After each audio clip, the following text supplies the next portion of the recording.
Gadhvi in-charge deputy chief fire officer. આગ ઉપલા માળે બીજા માળે ઇલેક્ટ્રિક શોર્ટ સર્કિટના લીધે લાગેલી હતી, જેવું સ્થાનિક જણાવે છે. હાલ લિફ્ટના પેસેજમાંથી આગ સ્પ્રેડ થઈ હતી અને ત્યારબાદ ઇલેક્ટ્રિસિટી સંપૂર્ણપણે બંધ કરી પાણીનો મારો ચલાવી આગને સંપૂર્ણ કંટ્રોલમાં લીધેલ છે. હાલ જે સ્મોક ચાલુ છે એ સ્મોક પણ હમણાં થોડા સમયમાં કંટ્રોલમાં આવી જશે. અમારી હાલ ઘટના સ્થળે 3 ગાડી ઉપલબ્ધ છે, જેમાં 2 બાઉઝર છે અને 1 મિની ફાયર ફાઇટર છે, જેની મદદથી અમે આગને કંટ્રોલમાં લીધેલી છે. સ્થાનિક ઇલેક્ટ્રિક શોર્ટ સર્કિટના લીધે આગ જણાવી રહ્યા છે લાગવાનું કારણ.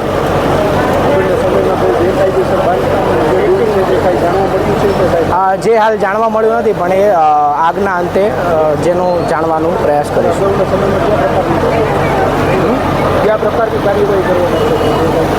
અગાઉના પ્રકાર જેનું જે બાંધકામ છે તો તેના અંગે જે અત્યારે કોર્પોરેશન કાર્યવાહી કરી રહ્યું છે તે પ્રમાણે ઉપર અધિકારીને જાણ કરવામાં આવશે. ત્યારબાદ તેઓના નિર્દેશન પ્રમાણે કામ કરવામાં આવશે.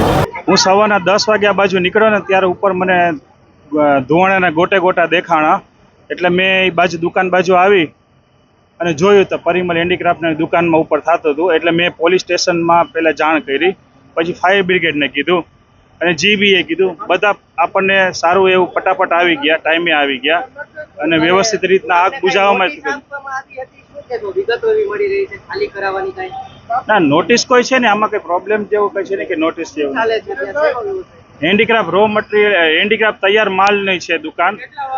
સવારના 10 વાગે મને ખ્યાલ આવ્યો, મેં જોયું ને કે ત્યાં લાગે છે, એટલે પછી મેં એ બાબતની જાણકારી કરીને વધારે પણ અંદર કોઈ છે નહીં, કોઈ સ્ટાફ માણસ કોઈ મને દેખાણું નહોતું જ્યારે મેં બહાર જોયું તો. પછી એના માલિકને મેં જાણ કરી કે આવી રીતના છે. માલિકનું નામ રિપુલભાઈ જોબનપુત્રા. એ તો હવે તંત્ર પોતે એની રીતે તપાસ કરે તો વધારે સારું, એમ કે વધારે પડતું જે છે આ બાબતનું. 100%ની વાત છે.